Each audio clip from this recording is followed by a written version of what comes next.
Hey guys, and welcome back to this channel. In this video, I'll be showing you guys the new weather on Grow a Garden. It is called the Giant Sword. As you can see, there's like a notification that says a sword has fallen from the sky or something, and it will spawn in different areas. It spawned here for me. You're just going to press E or whatever button it is, and you're just going to pull it out. And once you've pulled the sword out, it will give the Sliced Mutation to your plants.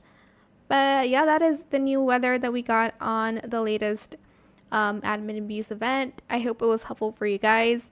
Don't forget to like, comment, share, and also subscribe to this channel if you haven't done that already.